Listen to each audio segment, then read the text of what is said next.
welcome to this week's episode of Wool and the Wardrobe. My name is Kelsey, and you can find me on Facebook and on Instagram and on Ravelry as Primrose Yarn Co. It is Wednesday, October, I think it's the 12th of October. We are 2 days away from Indie Untangled, and we are 3 days away from Rhinebeck Sheep and Wool Festival. And as you'll notice, my backdrop is a little different because I am actually coming to you guys from Rhinebeck, New York. We have traveled for the Rhinebeck Sheep and Wool Festival, New York State Sheep and Wool Festival, and we got here, what was it, yesterday around 5:15, and we've just been hanging out, and we have gorgeous lodgings, as you guys saw in the beginning of the podcast. Absolutely stunning. So I'm so excited to be able to do this special episode at Rhinebeck for you guys. I didn't know if I was going to get to podcast, and I do have a little bit of time while my parents took our daughter to go play at the park. So just wanted to go over a couple admin stuff, things, and then we will get right into what's on my needles, and I will talk a little bit about the Indie Untangled Trunk Show and Rhinebeck. So I don't have anything off the needles this week, but I do have a whole bunch of works in progresses that I want to talk to you guys about. The first is my calligraphy cardigan by Hannah Fettig.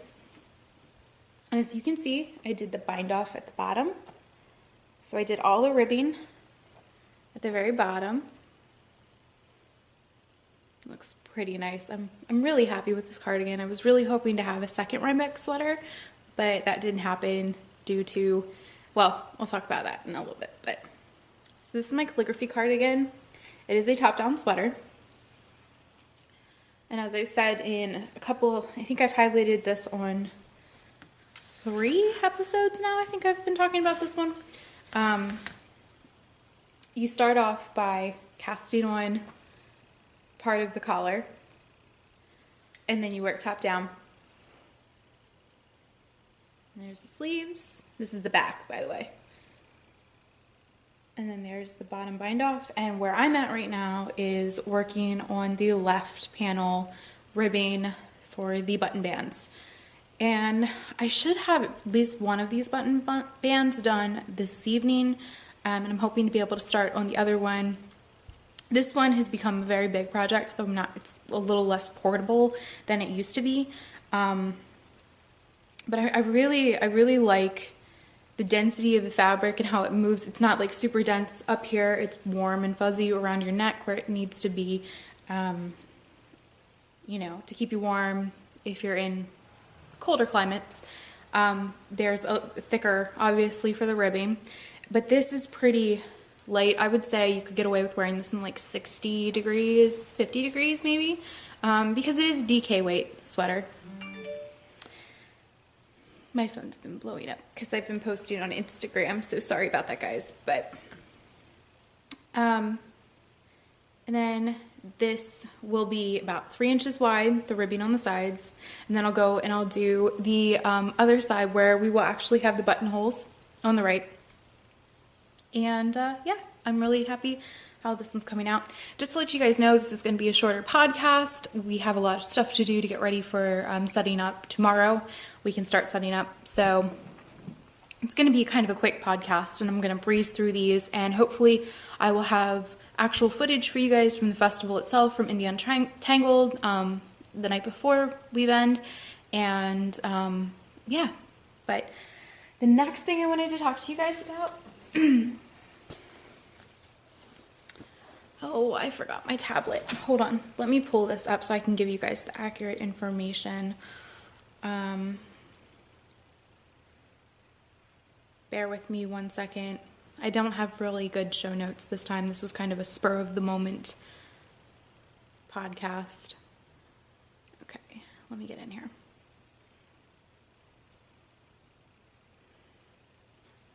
Got it.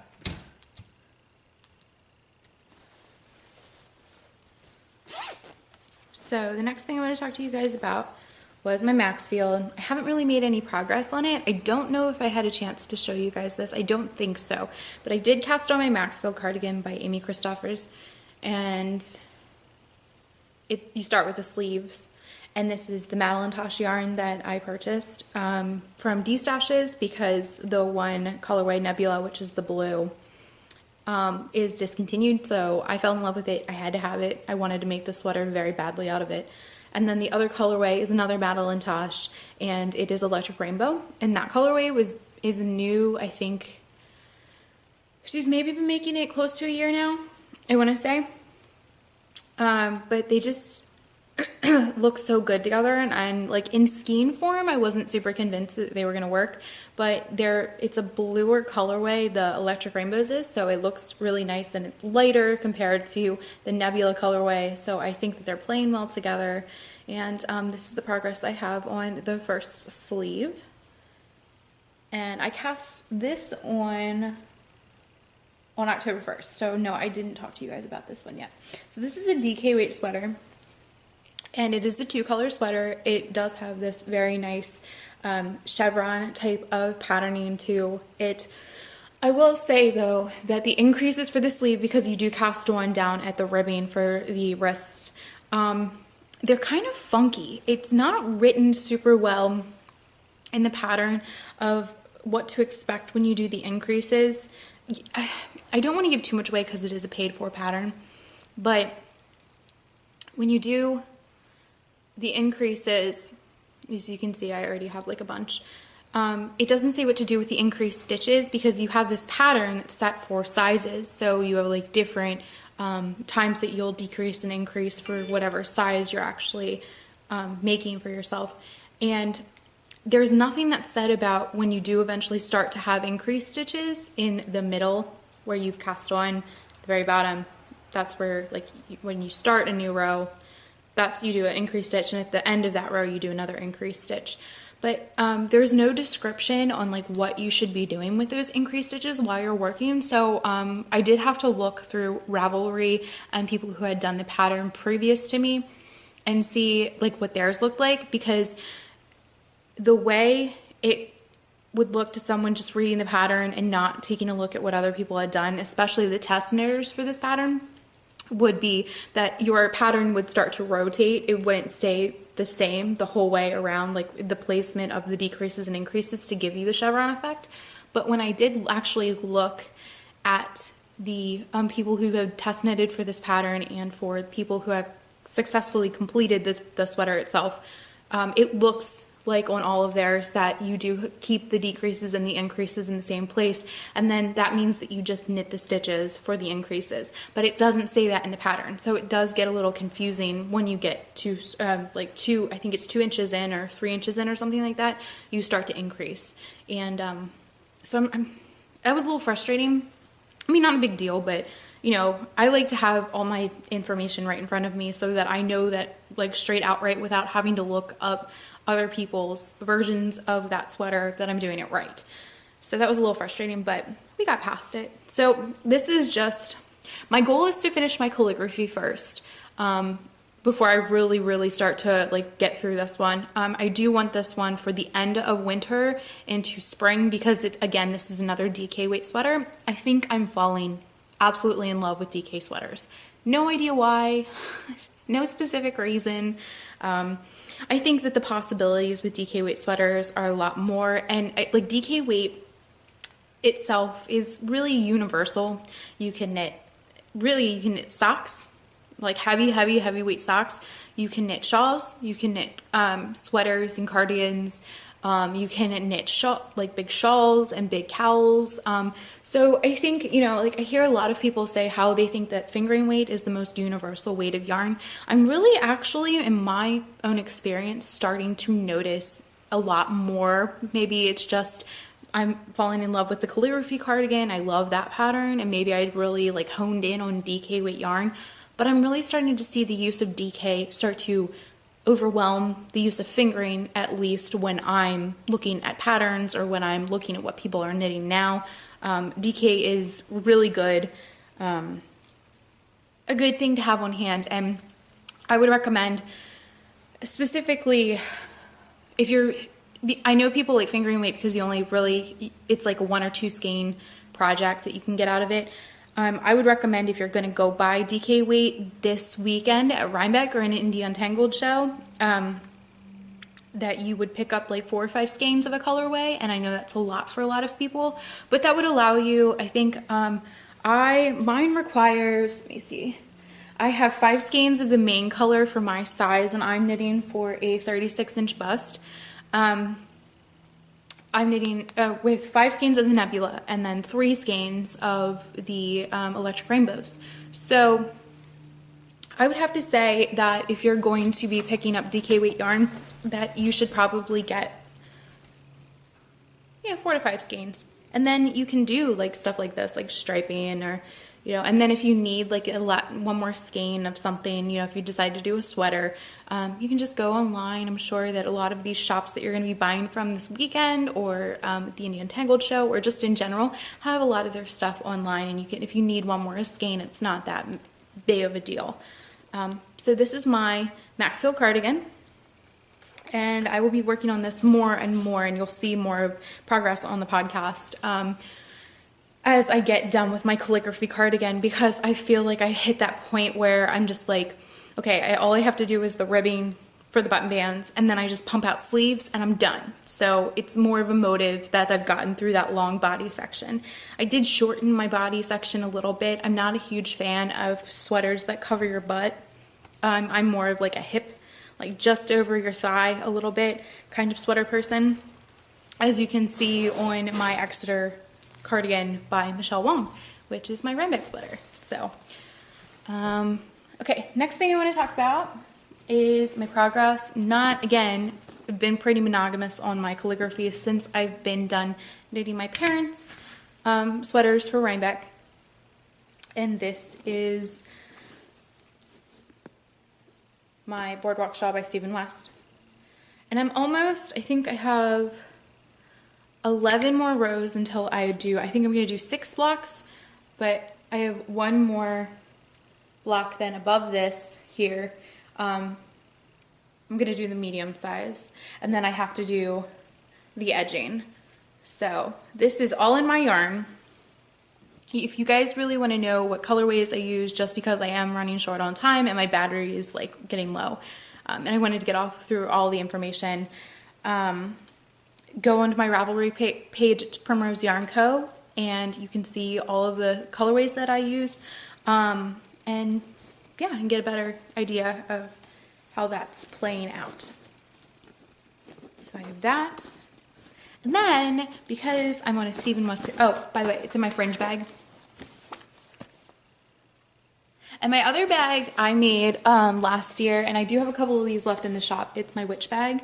And this is, I think, the medium-sized bag that I have. I do have a smaller one that's just a little bit smaller than this, but I can store a whole sweater in my mediums. That's how big I make my mediums, because I am a big bag person. I love big bags because they can hold so much stuff, and I only have to put it in one. But they have a nice pull tab, nice for unzipping, and I have a bunch of Halloween prints right now in the shop. I don't know when I'm going to get around to the next bag I'm going to show you making them, but I'm really excited about some drawstrings that I've designed lately, and I'm still tweaking the prototype, but as soon as I get back, I'm going to start working on those, because I have a bunch of really cute Halloween prints that I want to get out to you guys. So this is in my fringe bag, and it is amazing. I love, it's such a heavyweight canvas. It's perfect. I did at one point have like 7 skeins of yarn in here, if you can believe that, but really nice bag. Really good quality, worth the money. So this is, I'll show you the bag first, because I'm really excited about them. This is my drawstring bag that I've come up with, and if you can tell, they're little gummy bears. Who doesn't like gummy bears, you guys? Look at that. Oh my gosh. I just love this print so much. I want to make like all the things. I got on a Stephen West kick, you guys. I did. Sorry. I mean, not sorry. Why am I sorry? Stephen West is the bomb. I do want to start actually knitting in more neutral colors. I really think that to expand my wardrobe, my knit wardrobe, into something that I would be comfortable wearing every day, I kind of got to cool it a little bit with the flamboyant bright colors, which I will be doing probably after I get through the Maxfield. I am going to be on a sweater kick for quite some time. That's just what I like to knit. I'm not a really big sock person. I knit them occasionally for my husband, but I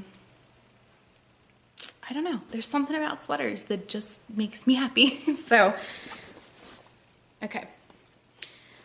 I cast on the building blocks. So this is part of Clue, the first release. There's 4 clues in this. I am working on the 3rd clue here, and then I have one more section, and it looks like it's going to be solid like this. And it's for me, for my color choices, it's going to be the bright yellow. And 3 of these are my yarns, and 1 is a Peep Loop Fields. So this first section, the dark gray with the black and the pink and the like limey green color, is Peep Blue Fields. It's Hey Girl Hey. And this other colorway here is my Firefly colorway. This middle colorway is Electric Watermelon. And then back up here, you're not going to be able to see it super well because it's 2 speckles together, but in between there is Supernova, and then again with the Hey Girl Hey. So I'll just give you, let's just see it in cake form. So that's Supernova, and this is Hey Girl Hey, and that's where I'm at right now. And, you know, I like this pattern. It is kind of intuitive with the increases, even though you do have stitch markers in your project while you're working. It is a little more intuitive than I thought. His patterns have been more or less like knit, knit, knit, knit, knit, and then you have like an increase at the end or in the middle or whatever. This one, you have increases and decreases and make ones and all this stuff sporadically throughout the pattern. So I do like it. I think it's going to be interesting. I do see, like I said, I can see it, like when he releases a new pattern, I can kind of relate it to a past pattern that he's released. And I really see a similarity between the building blocks and the boardwalk shawl because of that, those shaping and stuff, the big bold blocks of the shawl, rather than doing, you know, a triangular shawl or, you know, sloping shawl like he's done in the past. He's really started to create geometric shawls that have very designated shape patterns. And I do see a similarity with the boardwalk shawl and this one. Is that it? I think that is it. Oh, I forgot to put it away. So yeah, that's it for whips, you guys. Sorry that went so fast. Like I said, I'm on limited time and my battery is dying. So, and I wanted to get this out to you guys tonight or tomorrow morning whenever my husband can sit down and edit. I've put him on podcasting editing duty, and I think he's been having a little bit of fun doing the editing for me. But right now, I want to talk to you guys about the Indie Untangled show and Rhinebeck.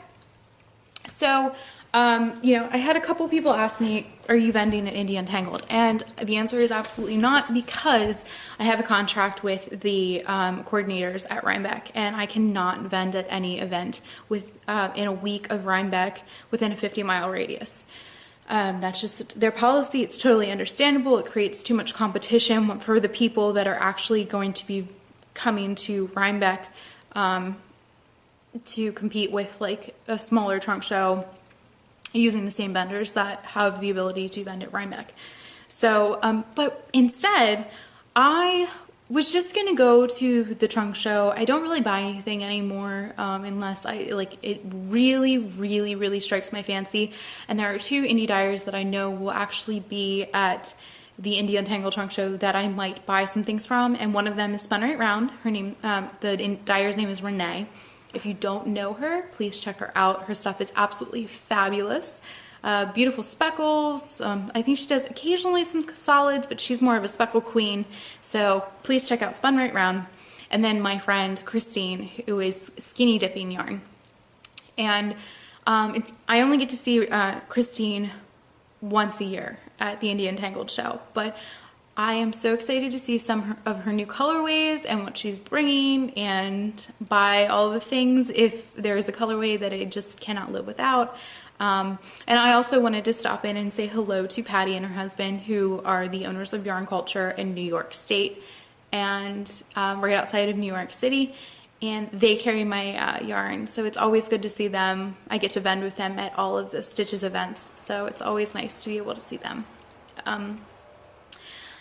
So what I was going to say is, just because I was going to swing in and say hello, I kind of wanted to make it a little worth the time to, get to know people and have people get to know me, and do something that I haven't seen any advertisements for specifically at Rhinebeck on Saturday or Sunday. I know that there's like an official stitch marker swap, but I've been so into my Cozy Memories blanket, you guys, like really into my Cozy Memories blanket. So I've organized a mini skein swap on Friday night at 6:30 p.m. at the Best Western in Kingston. And I'm going to throw out there that the rules, just because I think it came across as a little cross with everyone, or a little too stern. The only thing I ask is, if you're going to participate in the mini skein swap with me and a bunch of other knitters that I know are going to be there, I would politely ask that you please meet us at 6:30 in the bar lobby of the Kingston Best Western, and do not do any swapping on the vendor floor. It is a little disrespectful to draw attention away from the people that have worked so hard to prep for this awesome trunk show, and I think that it would just be a little bit not tactful to keep this separate from the actual vending that will be going on. So that being said, at 6:30 we will do a mini skein swap. I will be hanging around probably till 8 o'clock at night when the trunk show closes, depending on how many people we have. If you don't want to participate in the mini swap, please stop by, say hello. Hugs are always free. I love to meet people that watch the podcast, that know about the yarn that I dye. And I just like to talk to knitters in general. It's this is my life, this is what I do, and it's always exciting to be speaking the same lingo for an entire weekend with people that have similar interests as me. Next, I just wanted to cover quickly what's going to be going down at my booth at Rhinebeck. There are a bunch of knitters that also reached out to me this past 2 weeks when I released that I'm doing the mini skein swap at the trunk show, and they were like, well, we can't make the trunk show, can we swap at your booth? Absolutely. I am bringing a bunch of mini skeins for you guys. I will swap until I run out. And I'm setting aside a couple for people that I know will be swapping with me at my booth. But if you cannot make it to the Indie Untangled Trunk Show and you would like to swap some minis with me at my booth, I will be more than willing to do so. I have some of my yarn in mini form, and I have some other stuff like Madeline Tosh. I have some, I think I have some Spun Right Round from leftovers from shawl projects. And I think that's about all that I can think of off the top of my head. I know I have more than that, but so I do have some minis at my booth. This year, the highlighted item for us will be our Duchess size skeins, which is on our Regar base, our worsted, and it's 100% superwash. And instead of them being 100, I think the Regar is 110 gram skeins. There will be 7.5 ounce, 400 yard skeins of Regar, and I titled them Duchess for Dutchess County Fairgrounds, since we are releasing them at Rhinebeck this year, and that will be our, Rhinebeck special. They're $40 a skein, but if you think about it, normally it takes about 1,600 yards to knit a sweater, and at that size skein quantity, you're getting a little over 2 no, a little under 2 of the worsted, but you're getting $6 off. If you had to buy 2 skeins of Regar versus a whole skein of the Duchess, it will be about $6 off per, per 2 skeins. So $3 off a skein if you buy one of the Duchess skeins that we have. So I wanted to do something nice. I've really been into sweaters, and I've been seeing massive skeins, coming around from a lot of indie dyers, and thought it was about time that I do something in sweater quantity. And I also wanted a featured item this year for Rhinebeck, so we decided to do the Duchess skeins. So those will be available at our booth. We are in Building C, booth 8. If you're going from the front of the building where the fiber optics booth is, we are on the right side, halfway back. You'll see I have a big sign that says Primrose Yarn Co. So you should be able to see us. Another thing we will have that I had up on Etsy for a little bit, I have a whole bunch of grab bags available. I did have a couple questions about the grab bags. If you see a colorway in one bag that is not in the bag that you want, can you swap it out? The answer is yes. Yes, to a certain extent. If I would happen to get my booth swamped, I would ask that you do it quickly and just swap it out. And, if you want to look around in the other bags, feel free to swap yarn in and out of bags. They come 3 skeins of yarn per bag, and they will retail at $88, which is pretty nice because 3 skeins of sock yarn is $75, and 3 skeins of my Cosmic Helix would retail at $76 or $78, sorry. So you're getting a project bag on top of all that for an additional like 10 and change, like a little over $10. So it's $10 exactly if you get Cosmic Helix, and it's $13 if you get some sock yarn. So we have that. I don't know if there's anything else I want to talk to you guys about or not. I'm looking. Oh, shop update. I've been getting a lot of questions because I know that I've been keeping most of the stock that I have on hand for Rhinebeck. What are you going to do in your next shop update? Can you do an international friendly update? The answer is yes. I do have 2 shop updates scheduled for a week to 2 weeks out from Rhinebeck. The first one will be Tuesday, October 25th, and I will do that at 7 p.m., and that's for Canada and the United States. And I will not just leave the same stuff in my shop for the second one, which will be Saturday, October 29th, and that will be at 10 a.m. So that's an international friendly update. And this is Eastern Standard Time, so East Coast time, New York time, for those of you who don't know. That's listed on my Etsy page, on my Etsy website, and if you need any more information, we will have all new stuff. We will have the Duchess skeins, we will have worsted yarn, we will have DK, basically everything I'm bringing back from Rhinebeck. And slowly, I don't have any shows booked until February, but I do have a couple trunk shows coming up, and I have a couple wholesales that I have to take care of. But for the most part, I'm going to be working out of our website, which is www.primroseyarnco.com. And I will be working to list things in the shop that I haven't had in a while, like worsted, DK, and the large sweater skeins. I think with that being said, I'm going to go sit on the porch downstairs and knit on my sweater a little bit. Enjoy the day, the peace and quiet that I have before crazy setup begins tomorrow at Rhinebeck. I am so excited. I know that I was like monotone. I was like, I look so damn depressed. I'm sorry. But I'm just like trying to speed through everything and get all the information out so that you guys have it. You have it before Rhinebeck, so you know what's going on, and you have it before Indie Untangled. But I am so, I just want to, on a personal note, want to say how honored and blessed I am to be here, because I know that the wait list to get into this festival is like 10 to 15 years. It's insane. And we were fortunate enough last year to get in on our first attempt to be vendors. And I know how big of a deal this show is. I look forward to seeing all of you every single year, because there is nothing that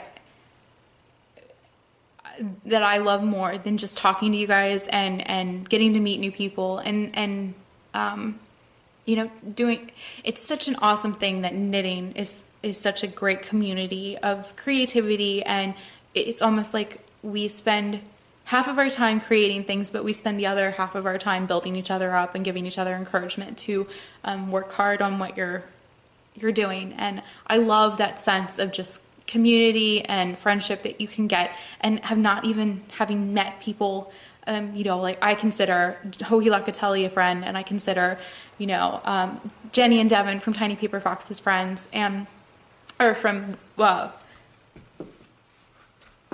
Handmade in Woolen, previously Tiny Paper Foxes, but I haven't even met Jenny and Devin yet. I'm gonna hang out with them on Friday a little bit, but it's like you know each other for the longest time, and you're these friends, and finally when you see each other in real life, it's like you've known each other for years, and it just makes perfect sense to be friends. But it's so awesome to be hanging out with everyone and to see you guys, and I hope you stop by my booth. Again, don't have to buy anything. Please stop by and just say hello.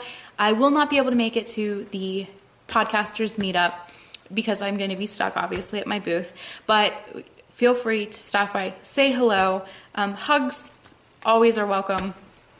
And until then, guys, happy knitting, and have a fantastic weekend if you're coming to Rhinebeck.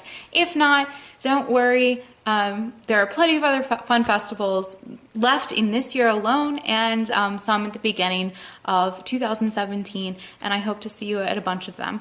But until then, see you guys soon.